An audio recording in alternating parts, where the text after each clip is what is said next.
Hey, what's going on, everybody? This is Tyrone back with Tech Life. And here I have a great article for you guys from Mike over at Light Reading. I'll leave a link to it in the description so you guys could check it out.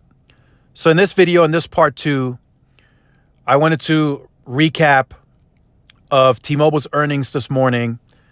And I wanted to speak on it in a more relaxed fashion. So grab your drinks, popcorn, because this is going to be a longer video.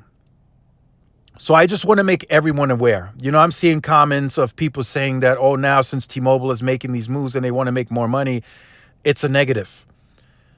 So I want to say there's a saying that I've heard for a long time now. The truth is never heard, it's always seen. And we're seeing in the numbers that T-Mobile is doing fantastic, right? They grow their consumer base. They did 850,000. That's unheard of from a Verizon and an AT&T. Their free cash flow increased 94%. So yes, they may not be at numbers that Verizon and AT&T posts, today in 2023, but they're outgrowing the competition. So when you see the service revenue up a percentage point versus, year over year, when you see the free cash flow up 94%, they're not closing up shop tomorrow. So they will continue growing those numbers. And eventually with time, they're going to be right at Verizon or AT&T levels or even above that. But, there's just some stuff that I want to make you guys aware of and kind of brace for impact because changes are coming. T-Mobile is definitely shifting. So we're seeing the truth, right? We don't have to hear about it from analysts.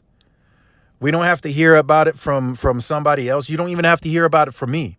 You can go on TMobileinvestorrelations.com and the numbers are right there. So the truth is, it's being seen. It's on black and white.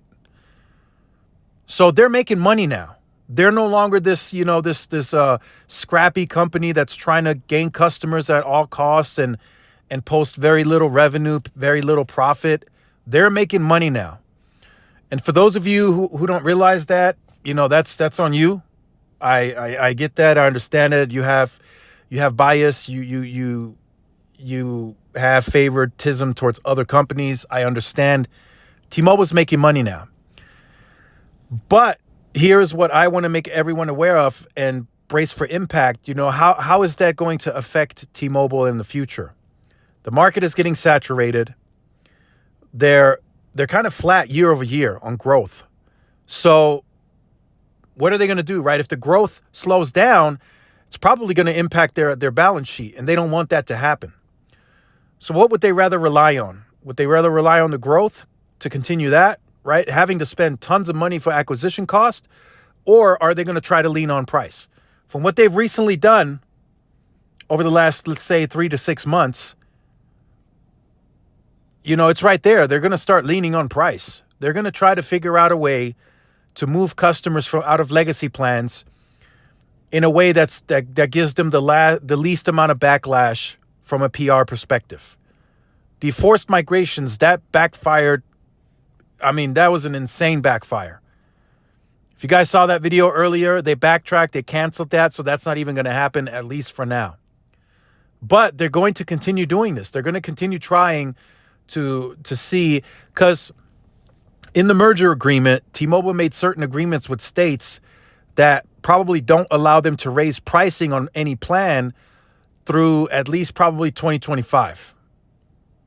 Right, I was thinking about that earlier. That just came to my mind. They made some stuff with California and a few other states possibly. So that's out of the question. So the only way they can probably get more money out of the base is to move them into newer plans. Because that's not really a price increase on the existing plan. That means the customer agreed to move to a new plan. So I'm thinking T-Mobile is going to gear up more perks and benefits to the newer plans. I don't know how they're going to do it, but I think they're going to really study this closely. They're going to look at the streaming space now because all the prices are going up. Apple TV Plus just announced the price increase this morning. So they're really going to look at that, right? They already offer that. T-Mobile already offers Apple TV. That's included right now with the Go 5G Plus. And they likely signed a contract, so their pricing structure is not going to change at least until the contract is up. Same with Netflix. They're in a binding contract, so none of that changes, right? So that's why when these players increase their pricing, it didn't affect T-Mobile yet, and you, of course, too. But in the future, when these negotiations start again for a new contract, then, the pricing construct could change for you, the consumer, and, of course, T-Mobile. So I think that's what they're doing. They're really studying this, like down to the T. They're looking at every single thing possible to keep their churn as low as it possibly can be, and to get as little as negative PR out of the moves that they want to make before they make them, right? They want to study this, right? That forced migration that completely backfired. I don't know who thought that was a good idea, but that didn't work at all. Even if that document never leaked, as I disclosed in another video, it would have gotten out somehow. As soon as those emails and text messages went out, somebody was going to put that on Reddit, or somebody was going to report on that. An article was coming out regardless of what happened. And I said that in the previous video, and I'm confident in that statement. So that's where I feel T-Mobile is heading. They're going to make some unwelcomed decisions in the future. They have been the Un-carrier for so long. 80% of the base has been part of the legacy T-Mobile. They've been part of John. They liked what T-Mobile did. They paid less. They got better value. But now T-Mobile's a different company. They're bigger. They're scaling, right? Today they announced, this is a big deal, and I'll probably make a separate video on this, but they announced that they are the largest share taker from switching in rural areas. That has never happened before, and they did that very quickly. They're only playing right now, they stated this morning, in 70% of the areas they want to get to. So they still have 30% run rate or room to run to grow even more. But that's likely going to take more network expansion, more retail expansion. So that's going to take a little time. But in the 70% of small market rural areas that they have the win to play or play to win, I can't remember, they're competing and they're winning. So that's, if I'm AT&T and Verizon, that's a really scary thought. T-Mobile just announced they have 300 million pops covered with 2.5. So that's a big deal. They're getting to those areas. They're soaking up the opportunity. And if they get those customers on the entire product, the fixed wireless access and wireless, they get them tied into the perks, it's going to be hard for AT&T and Verizon to gain those customers back. It's going to be hard. They're going to have to bring a better deal, or they're going to have to hope that T-Mobile just messes up and the network goes bad and those customers want to switch again, or that they just raise pricing too high. That's really what it's come down to from that perspective. T-Mobile is really trying to do big corporate activities. The margins are very thin right now for T-Mobile still. The growing is good, but they maybe need to grow less and focus more on the finances, and I think that's why they're going to lean more on price. So during the earnings call, Mike Seaward mentioned something very interesting. They discussed fiber. Several times they were asked fiber questions, and most of the time they answered it. He answered it the same way. He said, we're looking at fiber, we're interested, but we're not going to currently change our capital structure around any fiber deal. And he also disclosed that he's not a part of the Frontier partnership, so that puts them out of the question. I just wanted to throw that in there. But what he did say, the next go around that you see us doing anything with fiber, it's no longer going to be a test pilot. We're going to go bigger. So I don't know what that means. He didn't further elaborate on that. But if I take that for what it's worth, they're going to have to invest. So during the call, they disclosed that CapEx for 2024, which I'm surprised they kind of guided that a bit early, is going to come in on the lower end. So I'm thinking they're going to come in at 8 to 9 billion instead of 9 to 10. That's my guess. And that's just because a large part of that build is done. Actually, all of it. Per the guidance, they finished, their build is done. They said they would get to 300 million pops covered with 2.5 per the guidance. They're already there 2 months ahead of time. So next year, right, they may not have to spend as much because all of the radios and panels are already deployed. So if they go to 8 to 9 billion, next year is going to be a lot of expansion, new sites going up. They've already built a lot in 23, I'm told, that are not going on air until 24. So 24 is by default going to have a coverage expansion because of the work they did in this fiscal year. Right? I asked a question. They took my question during the earnings call, but they didn't answer it. So, I can't further elaborate on that because they started rambling off about something else on that question when the answer came. But that's what they could use that 8 to 9 billion for. Expand more towers. Then Ulf, which is in charge of the network now, he's the replacement of Neville Ray. He disclosed that they are looking at a plan or strategy around C-band and DoD deployments next year, and they would need some capital to deploy that. But it's not a national deployment because they didn't buy it national. So they probably don't need that much money. And I don't know how rapidly they're going to even deploy that spectrum because they stated that they would use it for congestion protection. And if sites are still doing 6, 7, 800 megabits on 2.5, are they really going to spend capital to deploy the C-band DoD dual band radio on those sites, right? It's going to be very targeted. They're going to look at sectors. They're going to look at, okay, it's going to be so strategic. They're going to look at everything. They're going to say, okay, can we possibly get more people on fixed wireless access in this neighborhood if we add C-band DoD? Yes. I mean, they're going to look at this very closely, and now they're stating they're using AI technology to pinpoint areas that might need capacity and all this. So they're going in a very digital direction, even when it comes to networking, and they feel that makes them a very efficient carrier. So that's got to scratch. If I'm an investor, if I'm an analyst, I would have to scratch my head. T-Mobile is achieving all these big numbers. They're getting to 300 million pops ahead of the competition.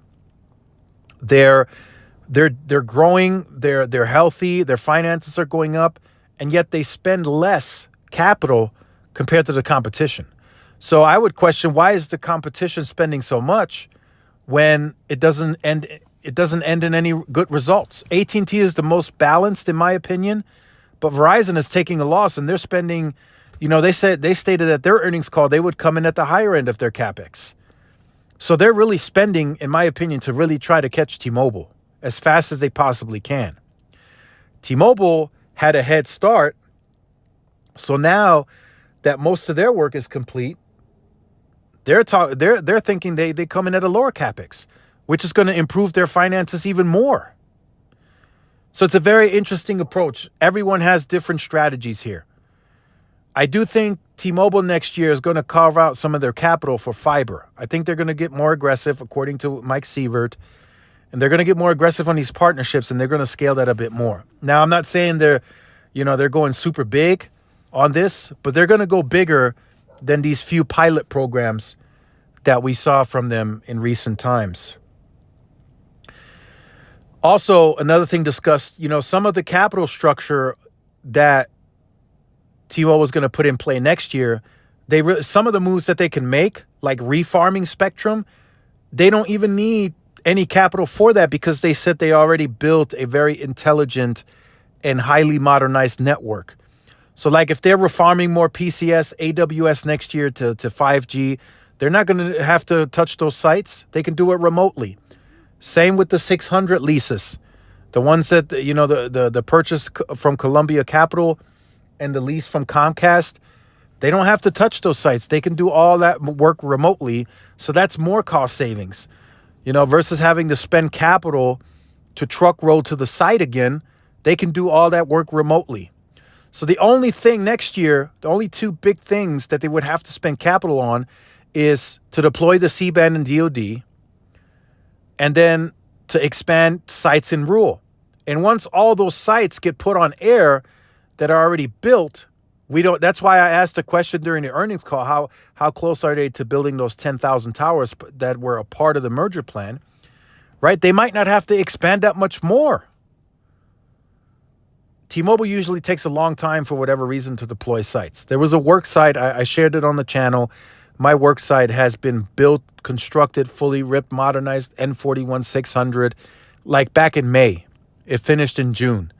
It's still not on. It's not set to go on air until the second quarter of 2024, I'm told. So I feel I'm even told there's some sites that were constructed and built in the end of 2022 that are barely going on in 24. So there's going to be a lot of coverage expansion coming just from sites that are already built that need to be turned on. So it's a very interesting approach from T-Mobile, right? A lot of people are going to question it, right? If T-Mobile lowers CapEx, they're going to be like, it's a fail. But it's really not. They're showing results. If anything, like I just said, I would question Verizon. Why are you spending $18-19 billion and you're not growing your consumers? What are you spending that on? Or what are you spending it for? Right? That's what I would say if I was on the board. I would be like, you're spending all this money and you're not growing. You might as well lower your CapEx and up the free cash flow, or get us going that way. So those are just some of my longer thoughts that I wanted to share. T-Mobile is pivoting. They're going to be a more aggressive corporate activities company. They're going to try to get their margins way up. They're going to try, to get into fiber because that's a more long-term play. I think they can see that internally. There's no secret about it. AT&T is doing it. That's long-term, better churn profile, better investment out of that. If you put $1 into fiber, it's going to return more than wireless. And AT&T stated that. Verizon knows that as well because they're deploying it heavily. So if T-Mobile gets in that, even through partnerships, it's going to be a great deal because I think that's a more long-term product versus even fixed wireless access. And when I mean long-term, I'm talking like 5 years, 10 years. You want to really build those relationships and deepen them. And I just don't see that happening with fixed wireless access unless in that time frame they just get a boatload more spectrum. And then, we can talk a little bit different. But, they're really not making use of the millimeter wave. They talked about it briefly at the earnings. And they said they're deploying that right now strategically in dense urban areas, but, far and few in between. And they said that right now they're studying it, but it's still not a use case that they feel is right for mobile or fixed wireless access. So they're looking at it if it makes economic sense, but it's just not adding up for them. They would have to go and build small cells. They would have to go and get a ILEC company, whoever the ILEC is for that market, to deploy fiber to that small cell. A high amount of fiber because you're putting a lot of bandwidth on air, and it might just not be worth it for T-Mobile. It might be too expensive. The return on investment, it just might not be there right now. So I'll close it out on that. This is a longer video than I wanted to make, but I wanted to get this out there for you guys just to recap. We'll see what happens, right? I'm staying tuned. Plenty of changes happening. T-Mobile is very flexible now. They're making free cash flow. They just hit $4 billion for the quarter. Next year, they're going to make more. Service revenues are up. Next year, they're going to be even higher. So it's very interesting to follow along to see how competitive they get. But for now, they're winning. They're taking the biggest share on the switching pool in rural now. And of course, they're the biggest growing mobile network operator, comparing that to Verizon and AT&T. So make sure you guys stay tuned, like, share, subscribe, follow my social media outlets. This is Tyrone with Tech Life. See y'all in the next one. Peace.